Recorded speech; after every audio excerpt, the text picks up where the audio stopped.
buenos días, estudiantes. En el transcurso de estas semanas he tratado de escoger los temas que son de gran trascendencia para cada uno de ustedes y que nos puedan servir. Y he escogido este tema, ¿ya?, que es temperatura, calor en la naturaleza. Este tema es fundamental ya que nos va a servir tanto en el área de física y química también, porque son de ambas materias tienen una relación porque son áreas científicas. Y la temperatura es una de las magnitudes fundamentales definidas por el sistema internacional. Se trata de una magnitud difícil de definir y se tiende a confundirse con el concepto del calor, ¿ya? Temperatura y calor son dos conceptos muy diferentes, ¿ya? El calor es la transmisión de moléculas que va a haber, ¿ya?, en el proceso de que tal vez un cuerpo puede tener mayor calor que otro. Entonces, cuando ambos se juntan, transmiten ese calor entre ambos, ¿no? Y pueden equilibrar en un momento ese calor, ¿ya? También nos dice que tenemos que saber el concepto de materia. Se conoce la materia, que la materia está formada por pequeñas partículas y átomos y moléculas, ¿no? Entonces, esas partículas son fundamentales, ¿ya?, y que dependiendo del estado en el que se encuentran, la materia se hallan en mayor y menor grado de libertad, ¿ya? También el grado de libertad depende de la fuerza que existe entre los átomos y moléculas, ¿ya? En ese proceso, el calor va a actuar, ¿ya? Va a ejercer una fuerza, ¿ya? Y eso va a trabajar más que todo en lo que es los conceptos de calor, que es muy diferente a lo que es temperatura, ¿ya? Temperaturas, ¿ya? Vamos a analizar primero temperaturas. En temperaturas vamos a explicarles básicamente que vamos a trabajar con escalas, ¿ya? Las escalas de temperatura más conocidas a nivel Bolivia en grados centígrados. Cuando nosotros nos despertamos en la mañana, mayormente en las noticias nos dice cuántos grados de temperatura se encuentra en el departamento de La Paz. Muchas veces nos dicen que está a 10 grados centígrados, ¿no? Entonces, de 10 a 15 mayormente no pasa, ¿verdad? Especialmente en la ciudad del Alto. Pero esa expresión nos dictan en la escala centígrada o Celsius que se conoce, ¿ya? También existe la escala Fahrenheit, que se simboliza con la letra F, ¿ya? Esas dos mayormente se trabajan, pero también existen las Kelvin y las Rankine, que vamos a ir estudiando también en el proceso. Volvemos repasando. Calor y temperatura. Ahora sí definimos. El calor se define como energía de tránsito, ¿ya? Es una energía que se va a transmitir, ¿ya? Un cuerpo que tiene calor lo transmite a un cuerpo que está frío, ¿no? O viceversa, ¿no? Puede llegar un cuerpo frío y transmitirlo a un cuerpo que tiene poco calor, ¿no? Entonces va a haber una transmisión de energía que influye, ¿ya?, natural y espontáneamente, desde un cuerpo o sistema más caliente hacia otro más frío, ¿verdad? Entonces, esa magnitud escalar se mide en, ¿ya?, se va a medir en joules, ¿ya?, en el sistema internacional, en el sistema del CGS se va a expresar en ergios, ¿ya? También suele expresarse en calorías, ¿ya? Entonces el calor es muy diferente que la temperatura. Ahora, de temperatura, ¿qué nos dice? Se puede decir que es una medida de la energía cinética, ¿ya?, promedio de las partículas de un cuerpo o sistema, ¿ya?, mismas, mientras más se muevan, vibren las partículas de un cuerpo, mayor será la temperatura. Es una magnitud escalar que se puede expresar en Celsius, Fahrenheit o Kelvin, ¿ya? Entonces ambas son diferentes en física. No es lo mismo hablar de calor o temperatura, ¿ya? Cuando hablemos de calor también podemos hablar de dilatación, ¿ya? Que un cuerpo pueda, producto del calor, dilatarse, o sea, crecer, ¿ya?, a simple vista o por milímetros puede ancharse un poco o crecer, ¿ya? En cambio, la temperatura es directamente medida escalar, ¿ya?, que pasa de la temperatura, cuánto miden, que se expresa, como hemos dicho, en Celsius o centígradas, en Fahrenheit y en Kelvin, ¿ya? Recordar, son diferentes conceptos, calor y temperatura. Instrumentos de medida de la temperatura, ¿ya? El termómetro de dilatación, ¿ya? Vamos a ir identificando con qué características tiene este termómetro. Es un capilar terminado en un bulto que contiene un líquido que se dilata, está cubierto en la escala numérica, ¿ya? Si es un líquido, ese líquido puede ser mercurio, mayormente está hecho de mercurio o alcohol. ¿Ya? Experimentan un aumento de volumen cuando su temperatura aumenta, ¿ya? Ese tipo de termómetro está diseñado para medir temperatura valiéndose de la expansión y contracción de un líquido que generalmente, como les decía, es mercurio o alcohol, ¿ya? Entonces, en una farmacia vamos a encontrar termómetros tanto de mercurio o de alcohol, ¿ya? ¿Qué pasa con el mercurio y alcohol? Tenemos el ejemplo de un termómetro, ¿ya? Aquí podemos ver, ¿ya?, que hay aquí un líquido, ¿no? Todo termómetro tiene un líquido, ¿ya? Ese líquido, en cuanto va a ir aumentando su temperatura, ese líquido se dilata, o sea, va a aumentar, como diríamos, va a ir creciendo, ¿no? Y va a ir aumentando hasta un punto de temperatura de acuerdo a la escala del termómetro, y también puede disminuir, ¿no?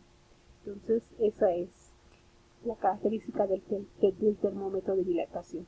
Crece, aumenta y también llega a disminuir fácilmente, producto eso de que exista un cambio de temperatura, ¿no? Vamos a ir ahora al termómetro de resistencia. En su interior hay un semiconductor cuya resistencia eléctrica cambia con la temperatura. Los termómetros muestran la medida en forma digital. Los materiales más usados para esos termómetros son el platino, el cobre y el tungsteno, ¿ya? Ambos también tienen estos metales, tienen la posibilidad también de crecer, ¿no? Entonces, aquí tenemos los termómetros. Este es un termómetro, como decíamos, de resistencia, digitalizado ya, para poder medir. Ahora vamos a ir a las escalas termométricas. Ya vamos a entrar directamente a temperatura. ¿Ya? Vamos a dejar de lado el concepto de calor.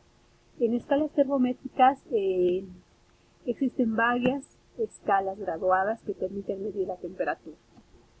Para definir una escala se establece arbitrariamente dos puntos de referencia que indican los extremos factibles de la escala, ¿ya? En este caso, esos puntos son fijos, factibles de medir en el laboratorio. Se los llama grados, ¿ya? Entonces, entre los tipos de escala tenemos aquí la escala Celsius o centígrada, ¿ya?, denominada así en honor a su inventor André Celsius, ¿ya? También tenemos la escala Kelvin, que Lord Kelvin, con el fin de evitar el empleo de los valores negativos de temperatura, trabaja con las escalas Kelvin. Y también tenemos la escala Fahrenheit, esa escala que se emplea comúnmente en los países anglosajones, ¿ya? En esa escala el punto de congelación del agua es de 32 grados Fahrenheit, ¿ya?, y el punto de ebullición. Tenemos aquí la escala Rankine también, que es una de las escalas que les trabaja, no tanto, pero se les da también su estudio. Es una escala, es muy usada en el campo de la ingeniería, ¿ya? El intervalo entre los puntos de congelación y el de ebullición del agua es igual al intervalo que existe en la escala Fahrenheit, ¿ya? Entonces, aquí vamos a ir básicamente revisando donde nos dicen escalas termométricas. La temperatura de un cuerpo puede expresarse según diferentes escalas termométricas. Las más usadas son las Celsius, ¿ya?, o centígradas, grados centígrados, Fahrenheit, y también la Kelvin, son las tres más conocidas, como vuelvo a repetir. La Fahrenheit fue creada en 1724 por Gabriel Fahrenheit. En esta escala la temperatura de fusión del hielo corresponde a 3 grados Fahrenheit y la temperatura de ebullición del agua corresponde a 212 grados Fahrenheit. ¿Ya? Aquí tenemos, dice aquí, la temperatura de fusión del hielo. Cuando hablamos de fusión es el punto de congelación. El agua se va a congelar cuando se vuelve hielo, cuando la temperatura está a 0 grados centígrados o 0 grados Celsius. ¿Ya? Y en ese punto, en Fahrenheit le decimos 32 grados. ¿Ya? Y cuando la ebullición del agua, o sea, cuando ya empieza a hervir, hay un punto de hervido del agua, ¿ya? Y se vuelve constante, ¿ya? Llega a ser a 100 grados centígrados. ¿Ya? En ese punto de altura, también la Fahrenheit nos llegaría a dar, en este caso, 212 grados Fahrenheit. ¿Ya? Entonces, en esos dos puntos de escala se trabaja tanto para Fahrenheit y Celsius. ¿Ya? De ahí nos sale esta fórmula, ¿ya? Donde nos dice la temperatura en grados Celsius va a ser igual a 5/9, paréntesis, Fahrenheit menos 32. ¿Ya? Entonces, obviamente, esta fórmula se la despeja y grados Fahrenheit, y podemos hallar obviamente ya la fórmula en Fahrenheit, ¿no? Entonces tenemos ahí una de las fórmulas. Ahora la escala Celsius fue creada en 1742 por el sueco Anders Celsius. En esta escala la temperatura de fusión del hielo se le asigna 0 grados centígrados y la temperatura de ebullición del agua se le asigna el valor de 100, ¿no? Entonces, lo que les decía, ¿verdad? Bajo esos parámetros se trabaja en ambas escalas. Ahora vamos a ir a la escala Kelvin o absoluta. Fue creada en 1848 por el británico William Thomson. La escala absoluta incluye la temperatura teórica más baja posible, el cero absoluto, ok. En esta escala, la temperatura de fusión del hierro corresponde aproximadamente a 373 grados Kelvin y la de ebullición del agua al 373 grados Kelvin, ¿no? Entonces, lo tomo en cuenta de que para el agua, cuando está en proceso de congelación en hielo, ya diríamos, en fusión, ¿ya? La Celsius va a ser 0, en Kelvin nos daría 273 y en Fahrenheit 32. ¿Ya?